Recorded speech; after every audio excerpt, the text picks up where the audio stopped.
Hi everybody, I am very excited that I finally got my Garmin 645 Music. I exchanged this for my Forerunner 935. I had worked with the 935 for more than a year, and I had gone through a few of them. I had button issues where the buttons would go soft on me, and when Garmin unveiled this, I decided to kind of press the issue with them, and they agreed to exchange this for the 935. I know it's a $50 trade-off, but the addition of the music and whatnot kind of made it something that I was interested in. So what I wanted to give you here was just a basic unboxing. You've seen this before with Garmin stuff. Pretty much all the same. There really is no magic Garmin box that has everything that you'd ever want and more. They all kind of work the same. You get the basics, you get the watch, you get the charging cable and the manual, and that's about it. So with that said, as we go through this, I will say that in general the 645 music and the 645 that doesn't have music are pretty much a somewhat stripped down version of the 935. The only difference being the size, the footprint, and as you can see here, the charging cable. Gone is the one size fits all charging cable that's on the 935, the Phoenix series, and the Vivoactive 3. I have a Vivoactive 3, and you'll be able to see a comparison side by side coming up in a bit. They've got the alligator clip on this one. I'm not really a fan of alligator clips, but you know what? As long as you're careful and you don't bust it or anything like that, they really don't bother me a whole heck of a lot. And as you can see here comes the actual item itself. I got the black band. I know it comes in music with something called a cerise, I think it's called, band, but it looks pink to me. Didn't have any interest in that.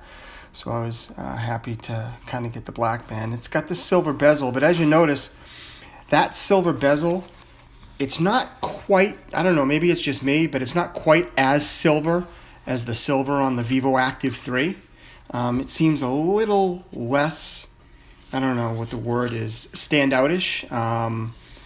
It's not quite the slate gunmetal color that you get on the expensive version of the Vivoactive 3. That's the version I have, and you'll be able to see them side by side coming up here in a bit. But with that said, it isn't as bright and shiny as the base version of the Vivoactive 3. I think it's a pretty good center point. Good for women, good for men, that type of thing.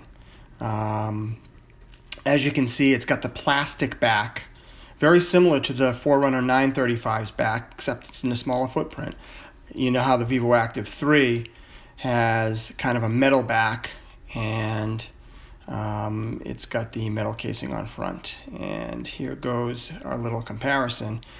There you can see both the Vivoactive 3 on the right and the 645 on the left, side by side. Sorry, the picture is a little dark, but there's a good picture of the back where you can see the backs are slightly different. You've got the plastic back on the 645, and you've got the metal back on the Vivoactive 3.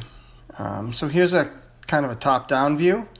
We're going to start flipping through some of the menus.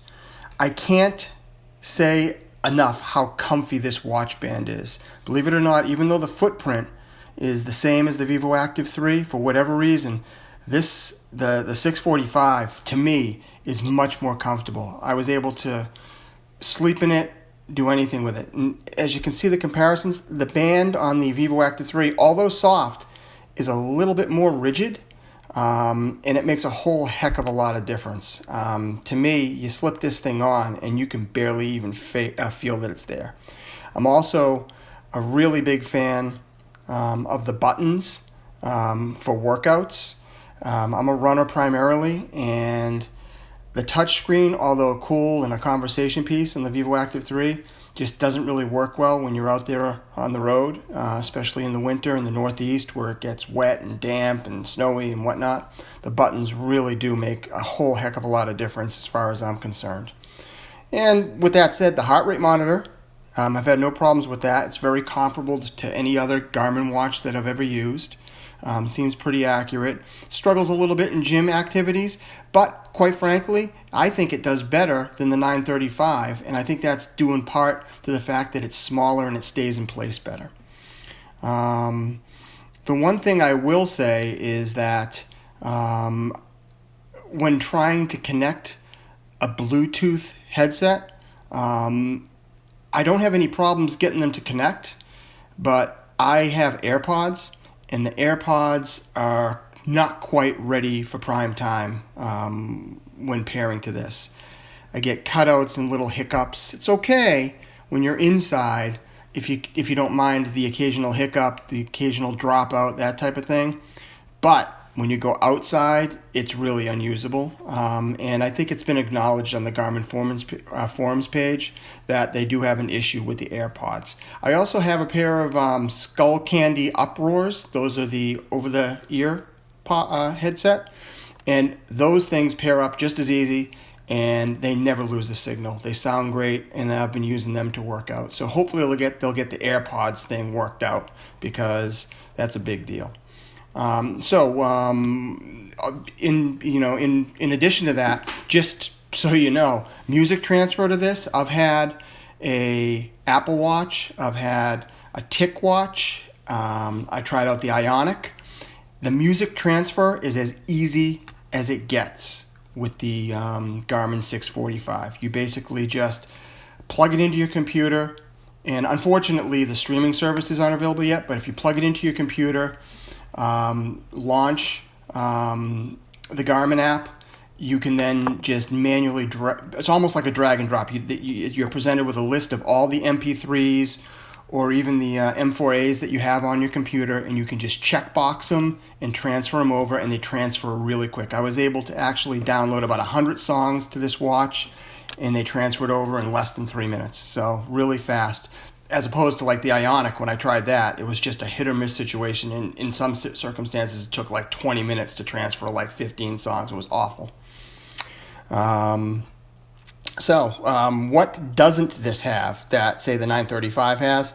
And basically what it doesn't have is it doesn't have the triathlon mode or the dual mode, which is kind of interesting when you want to put together your own workouts. It doesn't have golf. And probably the biggest thing is the battery life isn't nearly as good as it is on the 935. You get a ton of battery life on the 935, and with this, it's very comparable to the Vivoactive 3. I just flashed in front of you some of the things that you can pair up with this. This thing pairs up with Ant plus Bluetooth. I've got a Garmin chest strap that it works with. I've got the Scosche Rhythm Plus that it works with. I went for a run today. I've got the Garmin running pod, the R pod, worked like a charm, paired right up, and it worked awesome and gave me the advanced metrics that I'm looking for. It basically gives you all those metrics that you get on the 935 or the Phoenix series. If you're a runner, you really cannot beat the metrics and the statistics that you are going to get from this thing. There's a little wrist shot, as you can see, and it fits perfectly on my wrist. I couldn't be happier with it. The one thing it does not provide is there's no power meter support, so if you're a cyclist, that might be something that you want to consider. And like I said, the triathlon modes, which is not something that I use. I don't do open water swimming or anything like that. That's kind of why I was okay trading in a 935 for this. Now getting back to the battery life, it's advertised that you get like 5 hours or something like that, but I get about 3 or 4 days, and that's with doing like 1 hour on GPS, 1 hour on strength. It does charge very quickly, so you plug it in and you get a charge. I think it charged in under an hour, from like 10% to 100% for me, so that was awesome. I've used it recently extensively. I tried to like burn it up the last 24 hours, and I did an hour run, an hour lift. I took the dog for a walk with GPS for 45 minutes. I then went on the elliptical and I tracked that workout all while listening to music and doing it at the same time. And after 24 hours of doing those types of workouts, I still had 46% battery life left. Now, I know that doesn't sound like a lot, but when I say I used it extensively, I'm serious. I used this thing extensively, like probably 2.5 hours of GPS and music playing the whole time on the GPS and music playing the whole time indoors while I was lifting, just to see how much it would kill it. And 24 hours, 46% left after 24 hours. So in my normal wear, the way I would normally use it, I would probably estimate that, like I said, I'll get 3 to 4 days out of it. So with that said, I hope you enjoyed the video. I would really love it if you would subscribe to my channel if you enjoy these videos. A thumbs up would be tremendous. This is the Garmin 645 Music, and like I said, I think it's going to be my new daily driver. Thanks, and have a great day.